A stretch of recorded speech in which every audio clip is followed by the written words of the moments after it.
Bueno, nos encontramos en un encuentro internacional de trabajadores y trabajadoras en la ciudad de Fortaleza, en Brasil.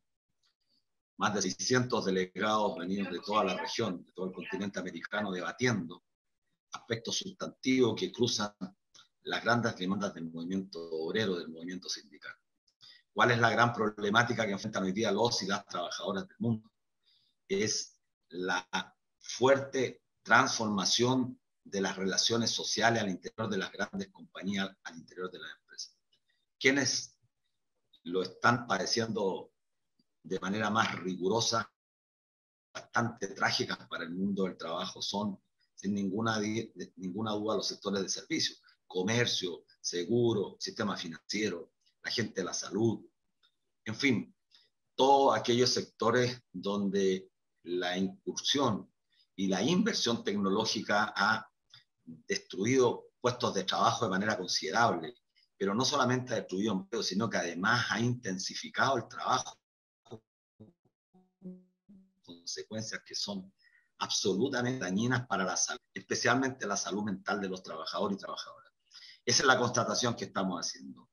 Y lo más sustantivo es que concluimos que después de 2 años de pandemia, lo que dejó entrever este modelo radical de capitalismo es una profunda concentración de la riqueza, una fuerte desigualdad social como nunca antes la habíamos vivido en nuestro continente.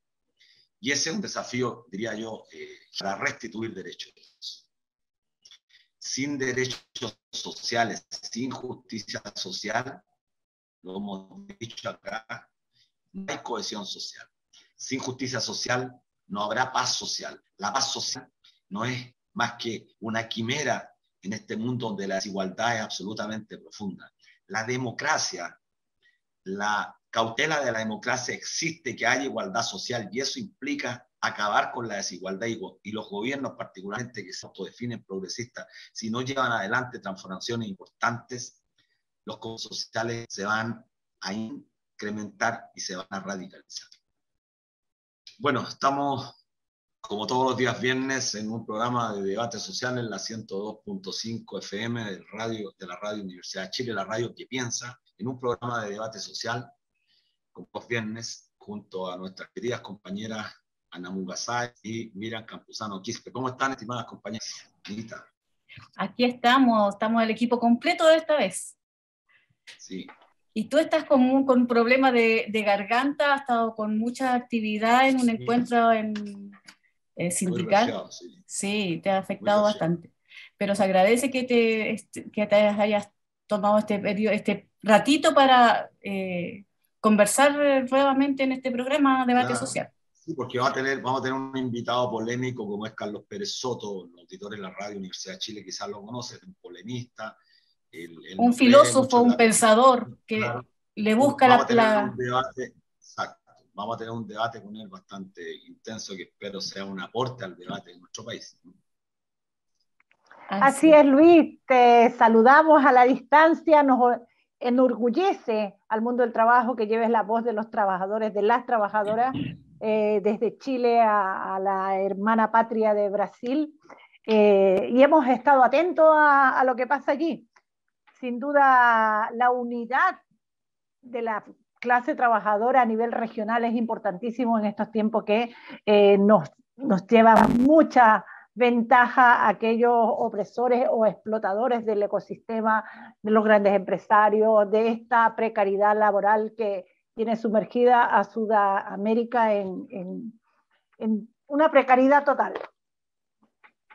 Sí, mira, estamos viendo todo lo que ha subido, digamos, lo que se ha ido apareciendo de las discusiones que se están dando allá, la precarización del trabajo, y es muy importante estos encuentros, y yo creo que en Chile debería darse con mayor fuerza estos encuentros entre los trabajadores, aunar fuerza, aunar esfuerzo para seguir avanzando en la recuperación de derechos. Estamos muy alejados todavía de cada día, todo lo que vemos en las noticias, lo que nos rodea, la información que nos llega de distintos lados nos muestra un país totalmente contradictorio y que le falta demasiado para seguir avanzando en derechos. Así que esa es la tarea que nos falta, digamos, avanzar en negociación ramal, que es lo que viene, digamos, y lo que aporta la nueva Constitución.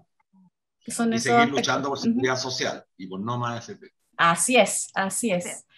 Mira, estamos bueno, viene un invitado, como planteabas tú, Carlos Pérez Soto, filósofo, con el que vamos a tener esperamos una rica conversación para avanzar en lo que viene. Así que ahora nos dejamos con un corte musical.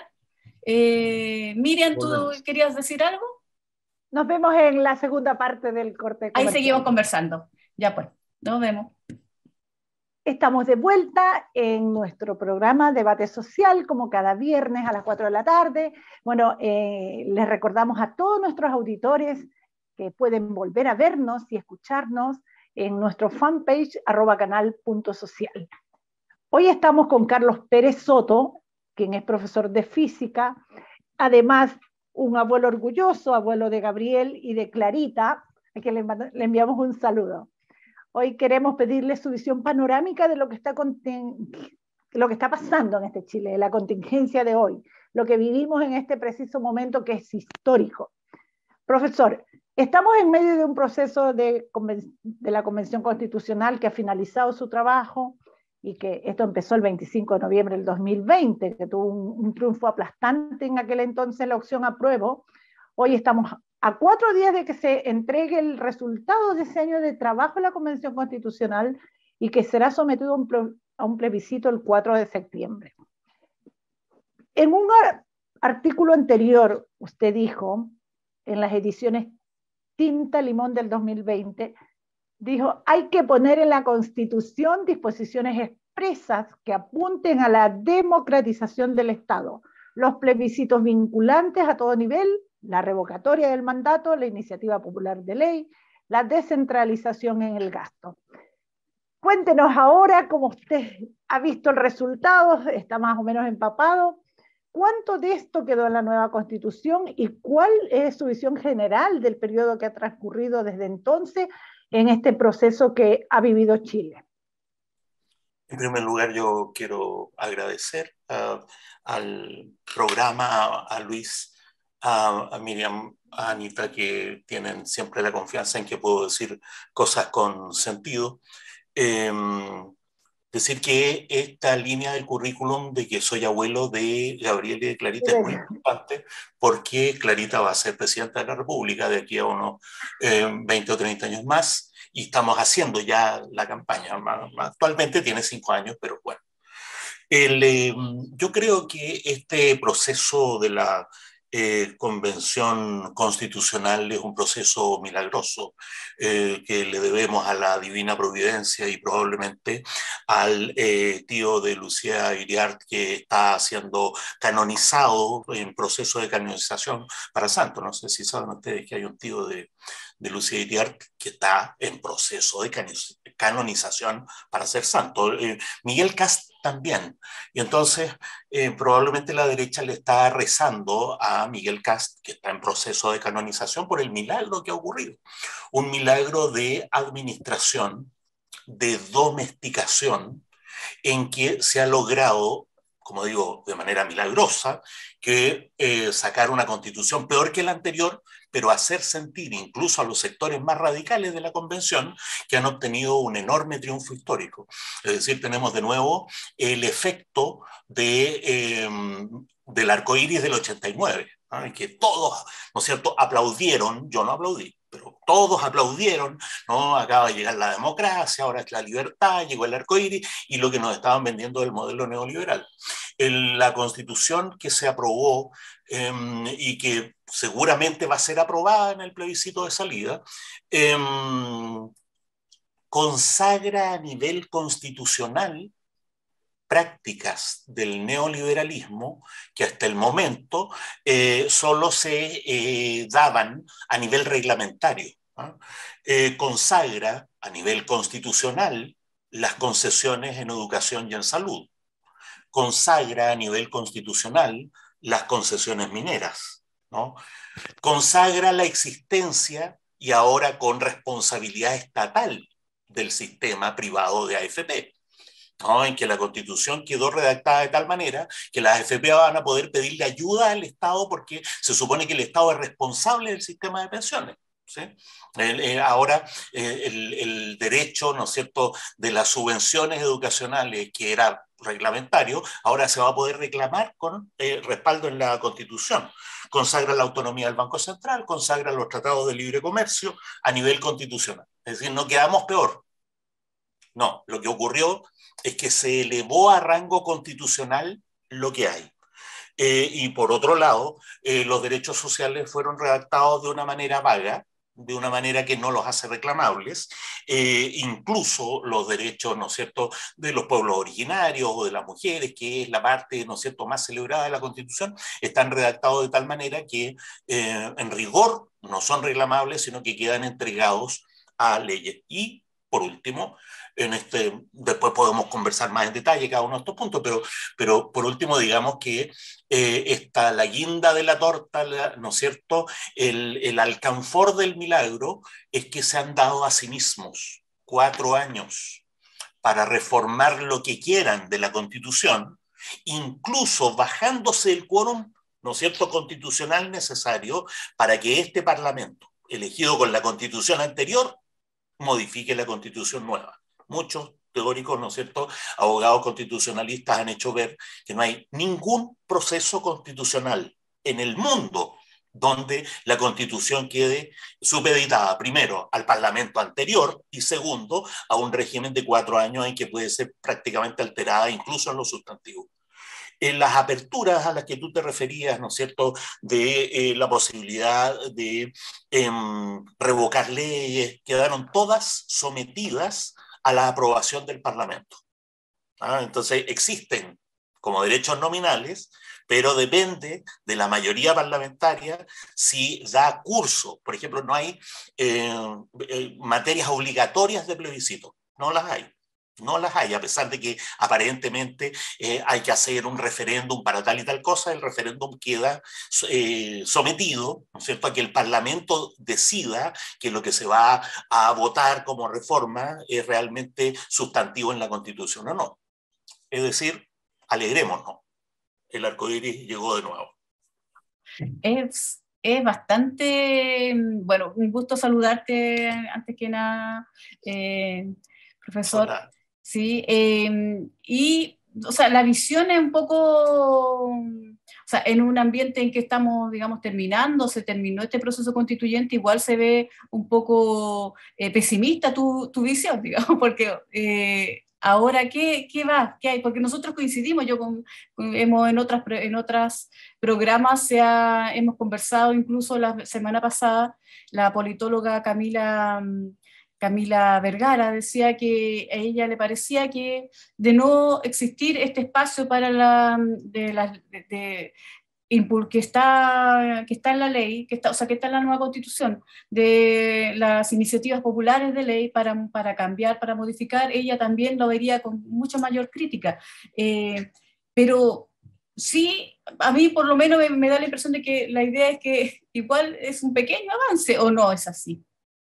¿Cómo lo ves tú? Es que el problema es la administración de la sensación de avance, ¿no? Aquí lo que se ha hecho es darnos un montón de golosinas, de enunciados, ¿no es cierto?, emblemáticos, qué sé yo, para dar la impresión de avance. Y cuando uno dice, a ver, ¿en qué se avanzó? Se avanzó en cuestiones simbólicas.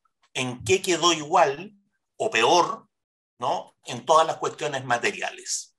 Entonces, claro, vivimos, ¿no es cierto?, desde hace décadas enorgulleciéndonos del honor y la gloria que obtenemos, ¿no es cierto?, con cada triunfo simbólico, pero en el orden material, esta Constitución no solo no toca nada del orden neoliberal, no lo agrava, pero lo que hace es consagrar el respaldo institucional del orden neoliberal. ¿Sí? Así es. Luis, ¿tienes una pregunta? Sí, ¿me escuchas? Sí, Bueno, yo comparto en términos generales el análisis crítico de Carlos. Bueno, en primer lugar, agradecerte, Carlos, que estés conversando con nosotros en Radio Universidad de Chile. Comparto, como decía, en general, el juicio crítico respecto del texto que va a ser sometido a referéndum. Sin embargo, tengo algunos matices con lo que tú has planteado. Porque la política, y eso tú lo sabes porque eres un viejo militante de las causas políticas, hace años nos conocemos, tiene que ver con la efectiva materialidad de poder llevarlo a la práctica los problemas. Y lo que ha ocurrido en nuestro país, así como ha ocurrido en el resto de América Latina, es que nos encontramos con que existe una izquierda absolutamente minusválida, una izquierda que no tiene postura, una izquierda, yo diría, para decirlo en términos bastante decente, una izquierda que no se atreve, una izquierda que no se atreve, ¿no?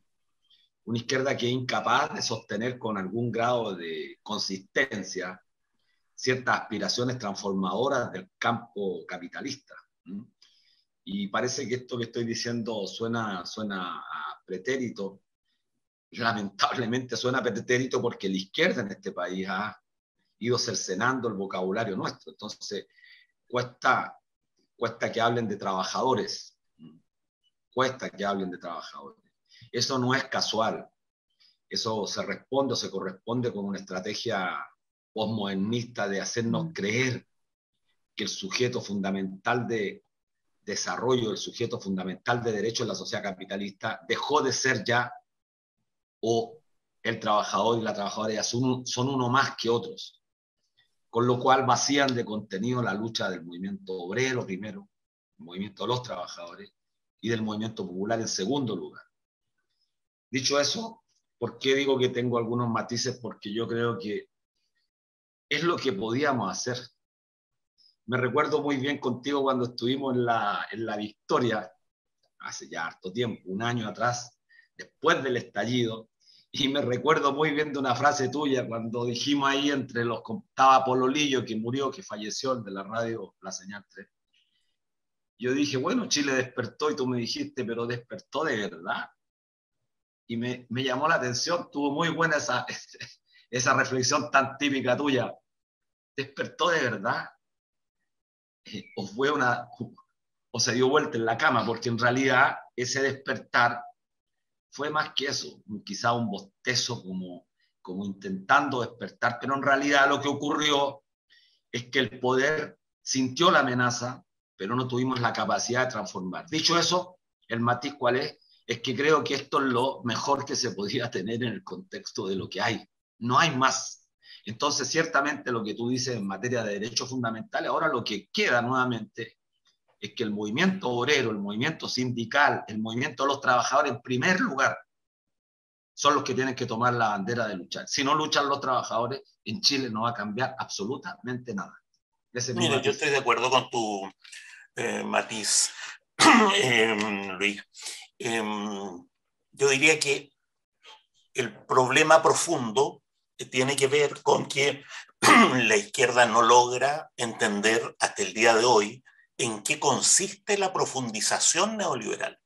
¿Sí? Se quedaron con la caricatura, ¿no es cierto?, de Naomi Klein, del golpe de Pinochet, de la estatización de las empresas, pero la cuestión profunda, que los hospitales públicos funcionen como si fueran privados. Claro. Que la educación pública, ¿no es cierto?, sea fundamentalmente privada, pero subvencionada por el Estado para llenarle los bolsillos a los privados. Que las concesiones mineras estén en un régimen de cuasi propiedad, respaldada por los tratados internacionales que justamente la Convención no podía tocar, ¿no? Que el 80% del cobre chileno se lo lleven las transnacionales, ¿no es cierto?, sin ni siquiera refinar, con el oro, el cobre, el molibdeno. Esa es la profundización neoliberal. Estamos esperando del neoliberalismo que dé un golpe al estilo de Pinochet, y no hemos entendido que la manera de gobernar del neoliberalismo es administrar la democracia. En un gobierno en un régimen que es capaz de administrar la diversidad, la oposición, la democracia, no se puede esperar nada de un estallido social. como tú bien dices, solo podemos tener esperanza a partir de un movimiento popular organizado, centrado en los trabajadores. Un movimiento con toda la diversidad de luchas, ¿no es cierto?, étnicas, feministas, ecologistas, culturales, pero centrado, ¿no es cierto?, en los trabajadores, con la modalidad contractual que sea, porque que no nos vengan, ¿no es cierto?, los intelectuales afrancesados a decir, no, ya no hay obreros de casco y overol, ¿no es cierto? No, con la modalidad contractual que sea.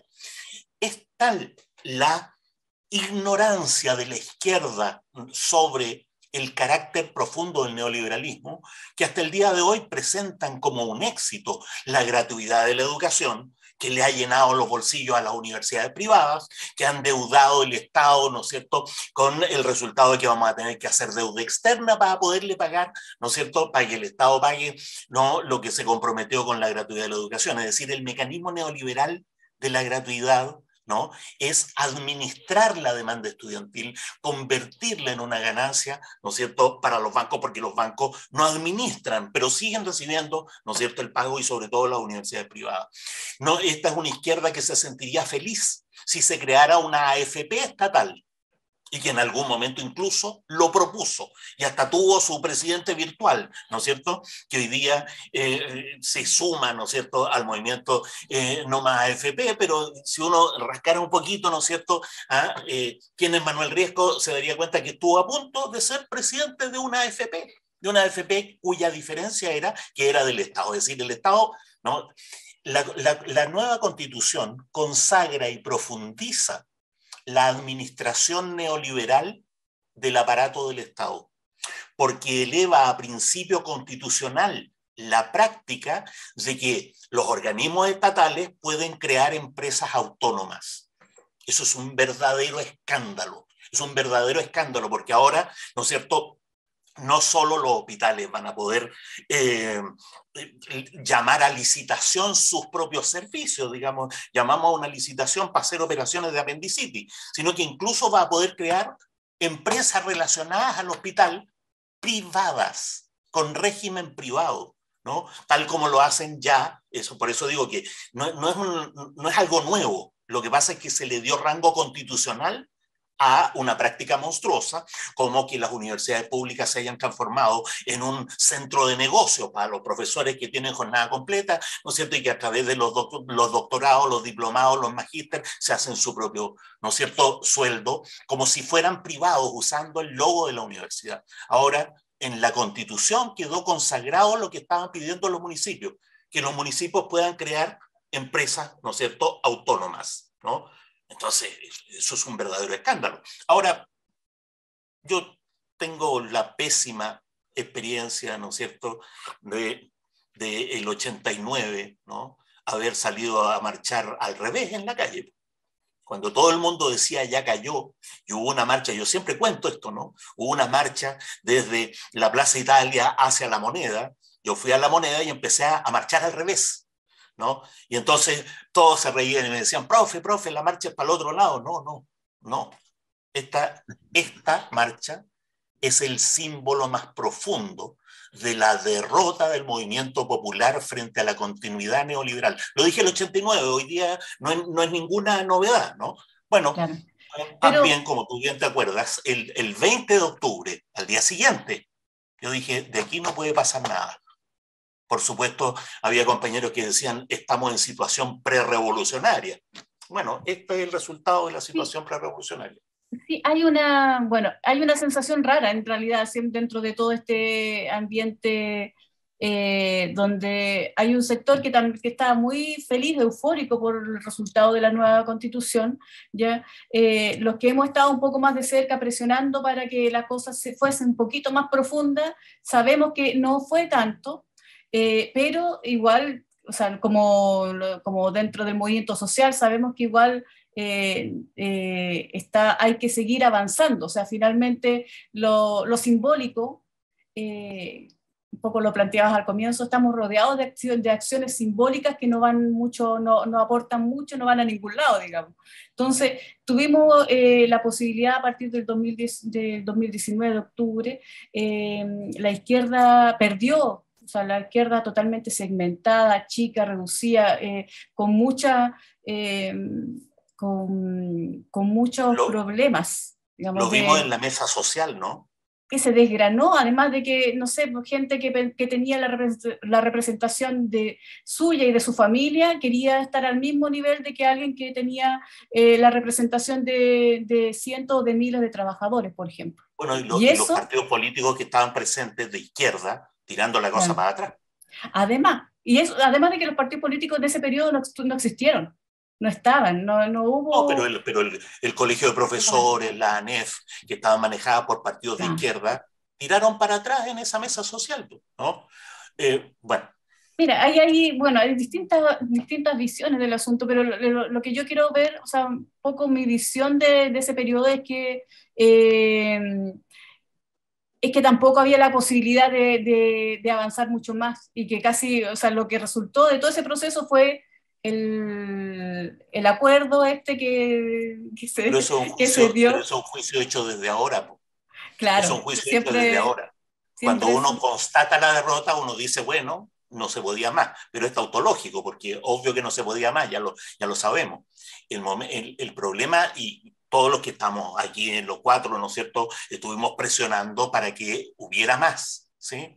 Pero aquí hay una izquierda miope, ¿no es cierto?, institucional, ¿no? Piensa tú que la mitad de los convencionales que defendían el medio ambiente, de los convencionales ecologistas, votaron en contra de la nacionalización del cobre.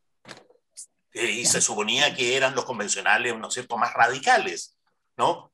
claro. Los convencionales que representaban al partido de Salvador Allende votaron en contra de la nacionalización del cobre. Claro, y entonces, con esos escándalos...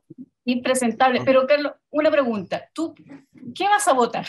¿A qué va? Porque esa me entra mi duda, digamos, porque en yo la me última veo... elección presidencial voté 2 veces por Artés, ¿sí? Incluso la segunda vez en que no era candidato puse Artés en el voto de nuevo, ¿no? Lo que pasa, hay que agregar otro ingrediente, es que la discusión constitucional, ¿no?, que se va a dar desde que entreguen el texto definitivo, es de una superficialidad, pero realmente escandalosa. Y entonces en la práctica no se va a votar una constitución. En la práctica se va a votar un voto de apoyo al gobierno, ¿no es cierto?, de Gabriel Boric. Y en la cosa se va a plantear igual que en la elección, en la segunda vuelta, ¿no? O el gobierno de Boric o el fascismo, ¿no? El fascismo en la constitución de Pinochet, ellos mismos dicen que la constitución de Pinochet ya no existe, que la constitución es de Ricardo Lagos, pero ahora se olvidan que la constitución está firmada por Lagos y van a contraponer la constitución de Pinochet, ¿no es cierto?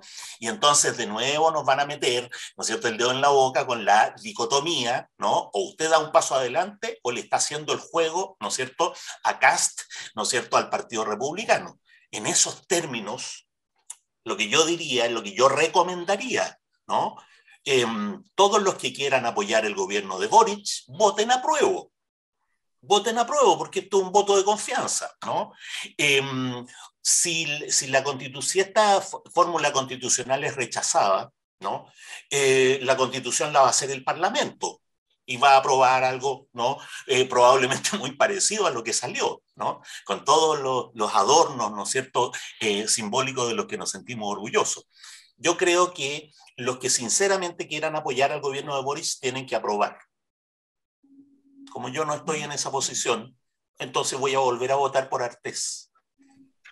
Nuevamente pero ¿no te parece que otro simbolismo? Si nos quedamos en los simbolismos. No, por supuesto, porque la pelea, ¿no? Bueno, Miriam, tú misma, Luis, ¿no es cierto? Yo las dimos, ¿no? Fuimos desde octubre del 2019 hasta mediados del 2020 con pandemia y todo, a cientos de lugares. Yo creo que debo haber hablado por lo menos en unos 100 o 150 lugares dando la pelea. Aquí lo que hay que hacer es tener un programa constitucional, etcétera, ¿no? Muy bien.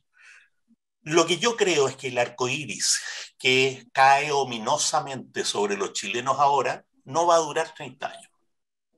¿Ah? Aquí se inaugura un nuevo ciclo de euforia, ¿no?, de esta enajenación, neoliberalismo por debajo, ¿no es cierto?, entusiasmo por arriba, pero un ciclo que no va a durar 30 años. Vamos a tener dentro de 10 años, ¿no es cierto?, de nuevo el estallido estudiantil, qué sé yo, vamos a tener el estallido contra las AFP en algún momento, cuando las AFP realmente empiecen a pagar, ¿no es cierto?, miserias y el Estado no pueda respaldarlas, etc. Entonces, bueno, la pelea hay que seguir dándola. Yo soy un pesimista metodológico, pero un optimista histórico y político, ¿no? Si este Carlos, pueblo fue capaz ahora, de ir a Salvador Allende, bueno, dígame. ahora yo estoy mucho más preocupada que antes, te diré. ¿Qué se viene entonces en términos de restitución de derechos sociales? Nada. Con esta nueva... Nada, todo sigue... O sea, Sí, hacer más o algo menos para igual. no hacer nada.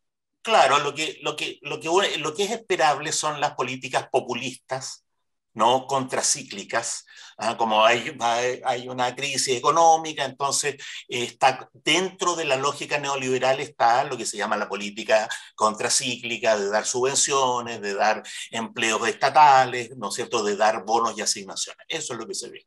Pero en lo sustantivo, ¿se tocó en un pelo el régimen laboral que hay en Chile? Nada. Se tocó siquiera con el pétalo de una rosa el régimen, ¿no es cierto?, de pensiones que hay en Chile, nada. Y entonces, por eso digo, no es que estemos quedando peor, no, estamos peor hace 20 o 30 años, Carlos, no, se ha elevado a rango constitucional lo que tenemos. Sí, bueno, en esos dos temas tengo algunos matices, en el tema de reforma laboral y en el tema de pensiones. Y me parece interesante la reflexión que tú haces. Bueno, nosotros te conocemos hace tiempo y siempre eres una persona que...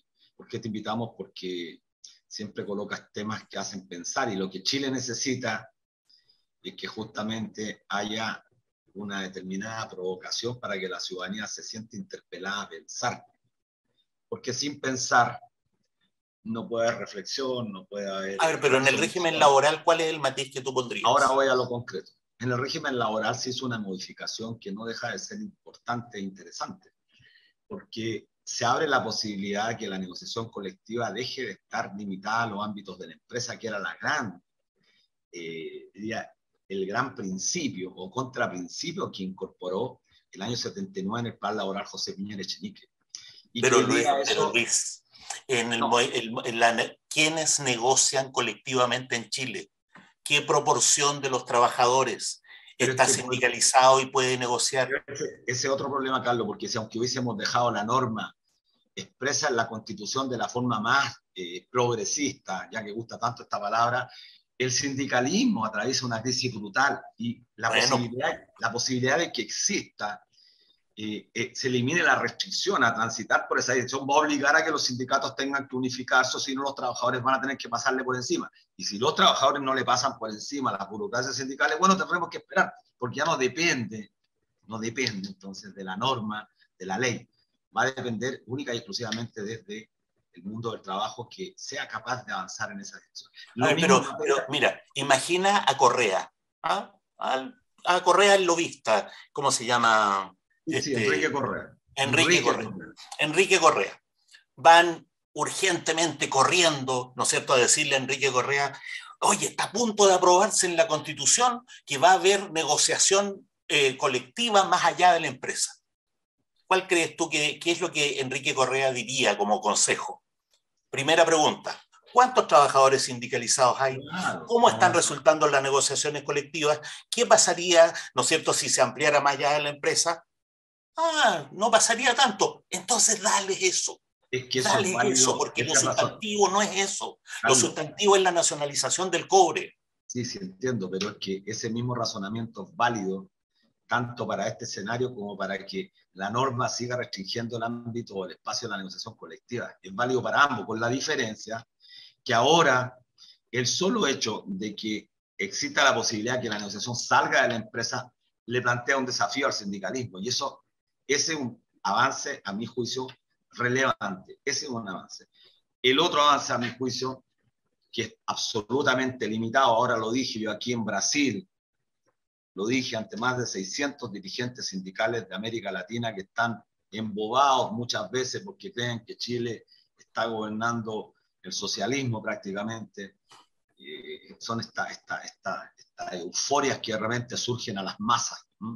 Y les dije concretamente que efectivamente en la Constitución se dio un avance toda vez que se reconocieron ciertos principios que son la base fundamental de la seguridad social, pero, y esto hay que decirlo con claridad, no se quiso avanzar en restituir la seguridad social pública, es decir, sacar el negocio.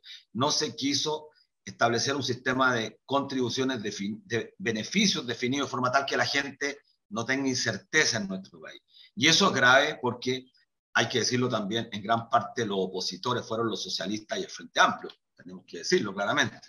Creo que hablar con la verdad en lo absoluto implica estar levantando campañas del terror. Muy por el contrario, creo que tenemos que ser suficientemente claros.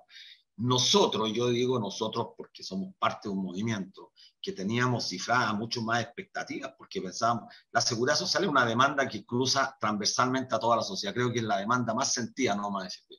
Y sin embargo, el gobierno y los convencionales no recogieron ese planteamiento y esa demanda. No la recogieron, y eso es gravísimo. Pero sin perjuicio de eso, creo que quizás tú, la diferencia con nosotros es que tú estás más bien, bueno, quiero ser muy cuidadoso en lo que voy a decir. Tú eres un pensador importante, un intelectual que ha hecho una gran contribución al pensamiento crítico. Nosotros quizás estamos más presionados por la materialidad y ahí tomo en cuenta un poco lo que plantea, lo simbólico con lo material. Y de repente puede aparecer uno sustentando concepciones medias nihilistas que le plantean a la sociedad prácticamente ninguna posibilidad, ningún camino, y ahí te quiero invitar a que nos ayudes a reflexionar respecto de cuáles son los caminos alternativos, porque de lo contrario... Pero el programa es muy fácil de formular. El programa, ¿no es cierto? Y lo agitamos durante toda, ¿no es cierto?, la parte, el momento más vivo, ¿no es cierto?, de la revuelta del 19, ¿no? El programa es muy fácil Aquí no se puede llamar de izquierda un movimiento o partido que no tenga como premisa la nacionalización efectiva de los recursos naturales.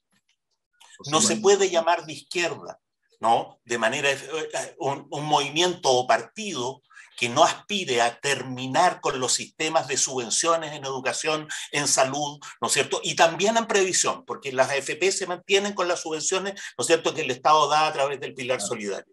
¿Sí? No se puede considerar de izquierda un movimiento o partido que no tenga como premisa cortar, ¿no?, el aval que el Estado le da a la banca privada.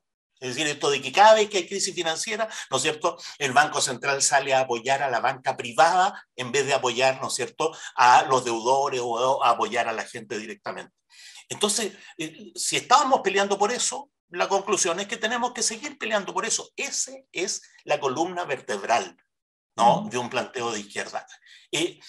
Ahora, si nos vienen a justificar, bueno, pero es que con las subvenciones todos tienen educación, quiere decir que no han entendido lo que es el neoliberalismo. Claro, Carlos, pero sí, yo también veo, hay escuchábamos muchas recetas, digamos, de lo que había que hacer. Todo lo que hay que hacer, nosotros mismos decíamos, tenemos que lograr, presentamos como coordinadora nomás AFP, una propuesta, un articulado de norma bastante completo que finalmente fue podado y quedó, digamos, lo fundamental, el tema de los principios de la seguridad social, y que ya pensamos que, algo es, por lo menos hay que aferrarse, digamos, a esa parte, digamos.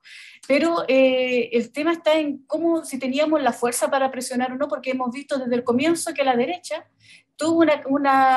tiene el poder, o sea, el poder económico, el poder de los medios de comunicación, el poder político, digamos, porque no solamente están en la derecha misma, hay todo el partido del poder, digamos, la DC, parte del PS, están con el sistema, actualmente el sistema neoliberal, lo defienden con dientes y uñas, digamos, están ahí. Y la gente que queríamos transformaciones profundas, no se hablaba había mucha arenga, digamos, de esto de que vamos a saltar la barrera, vamos a rodear la convención, se llamaba a movilizaciones y llegábamos, no sé, 15, 20 personas, 100 personas, en algún momento 200 personas, en el mejor momento nuestro, por ejemplo, como No Más AFP, y no había más. O sea, pero cuando tú dices, fíjate, para que vean los espejismos, cuando tú dices la derecha, muy bien entiendes que la derecha termina en el colectivo socialista, ¿no? De ahí para allá es la derecha. Sin embargo, cuando en la discusión pública se dice la derecha, la gente entiende poco menos que la UDI y los republicanos, no hay más derecha. Claro. Entonces hay un espejismo. ¿Ah? No, por supuesto que la derecha tenía mayoría en la Convención Constitucional, pero en la derecha integremos, ¿no es cierto?, no solo a la democracia cristiana, que era minoría, no solo a la UDI y los republicanos, que no tenían ni siquiera un 20%, sino a toda la Concertación y a buena parte del Frente Amplio. Entonces, una primera cuestión que hay que aclarar es a qué nos estamos refiriendo con la derecha, quienes se pueden llamar de izquierda, ¿no es cierto? Ahora, otro espejismo es esta cuestión de que habría un sector de convencionales que representaba al pueblo y que incluso se llamaba lista del pueblo. Y cuando tú examinabas la composición de la lista del pueblo, te encontrabas con puros profesionales de capas medias, empleados en ONG o desempleados, ¿no? Yo creo que de los 150 convencionales, no sé, la tía Pikachu y un par más, ¿no es cierto?, serían de lo que tradicionalmente uno considera el pueblo. No, la Convención Constitucional representó la mezquindad, la soberbia de las capas medias que se arrogaron a sí mismas la representación del 60% de los chilenos que está en la extrema pobreza y que no concurrió a votar, porque no hay que olvidar que la convención se eligió con un 45% del electorado. Entonces, yo creo que se haría política un poco más derechamente, ¿no?, si empezáramos a sincerar la situación, como decía el presidente Lagos, ¿no es cierto? En la Convención Constitucional, la derecha tenía mayoría absoluta, tenía más de los 2/3 y aprobó lo que le dio la gana, y lo que se le pasó lo va, ¿no es cierto?, a modificar con el Congreso. Ahora, por último, el espejismo más sustantivo es conceder derechos nominales que no son reclamables, habiendo fórmulas para redactar los artículos constitucionales en que el derecho se hace reclamable. Eso para un abogado constitucionalista no es ninguna dificultad. Por ejemplo, si se dice el Estado chileno, ¿no es cierto?, tiene el usufructo exclusivo, porque la Constitución lo dice, exclusivo, ¿no?, de los recursos naturales no renovables. Tiene el usufructo exclusivo y el 80% del cobre lo tienen los norteamericanos. ¿Por qué? Porque exclusivo no significa excluyente. Y entonces bastaba con una palabra, ¿no? Y yo hice la indicación. El Estado tendrá el usufructo exclusivo y excluyente de los recursos naturales. ¿Quién estaba dispuesto a votar por eso? Hasta los ecologistas votaron en contra de eso. Claro, eso es. Carlos, o sea, se puede redactar la Constitución de tal manera que cree, ¿no es cierto?, obligaciones vinculantes. Sí, se puede. Carlos, mi reflexión iba a otro lado. Bueno, la mayoría de la gente que salía a las movilizaciones era gente joven, gente que tiene menos de 45 años, que no vivió el proceso de dictadura, que no conoció lo que era la seguridad. Yo en todas las marchas me encontré con todos los viejitos ochenteros, partiendo por Luis Mesina. Sí, de hecho nosotros estábamos ahí, pero la mayoría eran cabros más jóvenes, hablando el lenguaje popular, que no saben en realidad lo que es la seguridad social, con un neoliberalismo que nos ha fragmentado, dividido, nos ha hecho consumistas, egoístas, presos del tiempo, que no lee, que los libros son caros, que no se educa, incluso gente que se llama apolítica. ¿Tú crees que con todo este cuadro del Chile de hoy se pudo haber hecho más en la convención cuando tú mismo, y coincido ahí, estaban los partidos políticos en la convención, no estaba la gente del pueblo, estaban los partidos políticos ahí?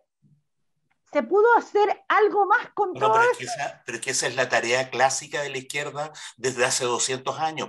La tarea de la izquierda es llevar, ¿no es cierto?, a las personas comunes y corrientes a configurarse como movimiento popular. Eso, si no hay un desarrollo del movimiento popular, entonces uno no puede cifrar las esperanzas o en un estallido, en una convención que es elegida por el 45%, que son las capas medias, ¿no? Aquí en Chile, la política de izquierda tiene que estar encaminada a crear, porque no existe, ¿no es cierto?, un movimiento popular relativamente consistente y como bien lo decía Luis, ¿no es cierto?, un movimiento popular centrado en los trabajadores, no en los académicos universitarios ni en las ONG, ¿sí? Entonces, la tarea de la izquierda no está funcionando. Lo que se llama izquierda tiene una perspectiva electoralista, no, imagínate, interpretar el plebiscito constitucional como plebiscito de apoyo al gobierno de Boric habla de la pobreza estratégica de la izquierda, del propio gobierno, que se va a matricular con el apruebo porque están involucrados ellos mismos en el apruebo, porque firmaron el acuerdo, etcétera, originaron todo este proceso. Entonces, con esa mezquindad, nadie está trabajando, ¿no es cierto?, por generar un movimiento popular robusto que resista el flujo y el reflujo de los estallidos sociales locales, ¿no? Entonces, ¿es posible con el Chile que hay? No, no es posible. ¿Pero por qué no es posible? Porque las izquierdas no han hecho la tarea. Así es. Luis, en eso estamos de acuerdo, sí, porque, claro, la realidad es mucho más fuerte que los deseos que tenga uno respecto de ciertos ideales. Yo, a diferencia, creo que después del 18 de octubre se abrió en Chile un proceso pre-revolucionario. Las instituciones del Estado empezaron a quebrajarse, estuvieron a punto de caer, porque la paralización del día 12 de noviembre del año 2019 fue una paralización muy contundente. Sin embargo, este es un juicio que creo que muchos lo comparten, a menos de 48 horas surge el acuerdo del 15 de noviembre, la madrugada del 15, como respuesta a esta gran movilización. O sea, la alternativa era o llegar al acuerdo o pedirle la renuncia a Piñera. Claro, pero la izquierda no tenía dirección, no tenía una dirección madura, no tenía una dirección suficientemente madura como para llevar adelante ni siquiera digo las grandes transformaciones socialistas, sino que las transformaciones democráticas que Chile aún no ha resuelto, a diferencia de muchos países de la región. Como por ejemplo una asamblea constituyente. Esa es una aspiración absolutamente democrática, no es socialista. Sin embargo, no teníamos una izquierda porque, como bien dices tú, hay una izquierda que ya hace mucho tiempo, en el caso chileno, abandonó los postulados más tradicionales de la izquierda. Entonces, en ese escenario parece razonable. Yo haría la distinción entre aprobar y no necesariamente hipotecar la autonomía y la independencia del movimiento social, del movimiento sindical respecto al gobierno. Porque también me ha llamado la atención, bueno, en las redes sociales se dice que muchos jóvenes van a ir el día 4, van a ir a recibir o apoyar a la convención, jóvenes muy radicales, incluso hasta Víctor Chanfró creo que va a ir a recibir la Constitución. Entonces, claro, eso plantea escenarios que son absolutamente diferentes. Y movimientos ambientalistas, movimientos feministas, no todos, por supuesto, porque hay movimientos ambientalistas así como hay movimientos feministas que le incorporan un contenido de clase a la lucha social, hay otros movimientos que más bien deforman la lucha concreta contra los sectores dominantes y que más bien se convierten en portadores o portavoces de algunas ONG que buscan instalar demandas sectoriales que en el fondo no cambian ni un ápice del modelo económico, mucho menos del sistema. Entonces, ¿cómo ves ese escenario? Porque, insisto, tú tienes razón, muchos movimientos ecologistas o ambientalistas votaron en contra de la renacionalización del cobre, que era fundamental, y no tienen argumentos. Entonces, ¿cómo hacemos? Porque la lucha ambiental es una lucha legítima, absolutamente legítima. Hay que combatir el monocultivo, hay que combatir a estas grandes corporaciones de la familia Mata, Angelini, que están contaminando y secando todo nuestro sur de Chile. Entonces, pero eso va acompañado de una lucha del movimiento de los trabajadores, fundamentalmente para comprender que el capital solamente crece en la medida que logra aumentar su tasa de ganancia, y eso solamente la puede aumentar en la medida que explota a los trabajadores y trabajadoras del país. No es justamente de otra forma. Entonces, ¿cómo ves ese escenario, Carlos? A ver, yo creo que estamos de acuerdo en que en la elección, en la segunda vuelta de la última elección presidencial entre Boric y Kast, lo que estaba en juego no era el destino del neoliberalismo. Estamos de acuerdo en eso, ¿no? Lo que estaba en juego era una diferencia, ¿no es cierto?, entre tener el folclore bolsonarista instalado en Chile o tener a Ricardo Lagos abrazando a Gabriel Boric, ¿no es cierto?, y a Boric diciendo somos herederos de 30 años. Es una cosa espectacular, ¿eh? Espectacular. Somos los herederos de 30 años. Todo el 19 de octubre fue, no son 30 pesos, son 30 años, fue contra los 30 años. Y ahora Boric, por una necesidad política contingente, pobretona, ¿no es cierto?, dice, no, nosotros somos los herederos de los 30 años. ¿Se jugaba algo en la elección Boric-Kast? ¿Algo sustantivo? ¿Algo que pueda, ¿no es cierto?, ser realmente relevante para el movimiento popular? No. Bueno, de la misma manera, ¿se juega algo sustantivo en el apruebo o en el rechazo? No. La pelea del movimiento popular es más larga. La pelea del movimiento popular es más profunda, ¿no? Yo daría como, ¿no es cierto?, libertad de acción, ¿no? El que crea que avanzamos 1 milímetro con esto, apruebe, no es problema. Aquí no se está jugando algo relevante. Aquí lo que hay va a seguir funcionando, se le dio una aval estatal, ¿no es cierto? La pelea del movimiento popular sigue intacta. Entonces yo no me opongo al apruebo. Ese es el punto. Todos los que crean legítimamente que se ha avanzado 1 milímetro o 1 kilómetro, que voten apruebo. Está muy bien, porque la pelea que yo tengo es contra el neoliberalismo, y esta constitución, igual que la anterior, institucionaliza el neoliberalismo. Entonces, claro, yo estoy de acuerdo con Luis, ¿no es cierto?, en que apruebo no significa estar de acuerdo con el modelo neoliberal. No, significa que consideramos que los triunfos simbólicos que hemos obtenido, ¿no es cierto?, y alguno otro que pueda ser un poco más sustantivo, es suficiente por ahora. Está bien, yo respeto esa opción, y por eso no voy a hacer campaña por el rechazo, ni mucho menos, ¿no? Sobre lo que estoy llamando la atención es sobre que para el movimiento popular no hay algo sustantivo que esté en juego aquí. No hay algo sustantivo. La pelea del movimiento popular sigue. Estamos totalmente de acuerdo en eso. Yo creo que hay que seguir avanzando, ya, y no se puede retroceder. Tenemos que seguir avanzando y seguir aunando fuerzas. Y este tema se daría para mucho seguir conversando, porque estamos en un país lleno de contradicciones, de una democracia media truncha, truncada, que no despega. Pero tenemos que seguir creciendo como movimiento, como izquierda, como sector, como clase trabajadora. Damos la despedida porque ya nos pasamos con creces de los tiempos, así que claro, redondea. Yo quiero agradecerles a ustedes, al programa, a la Radio Universidad de Chile, que me den esta oportunidad monstruosa de poder decir en el próximo estallido social, yo lo dije, ¿no? Eso es monstruoso. Sacarte el gustito, sí, yo lo dije. No estoy contento con esa perspectiva, ¿no? Pero ustedes me dan el espacio, yo se los agradezco. Yo lo dije, un gusto que hay que dárselo siempre. Nos vemos, Carlos, muchísimas gracias. Muchas gracias a ustedes, qué bueno verlo. Muchas gracias por su tiempo. Hasta la próxima.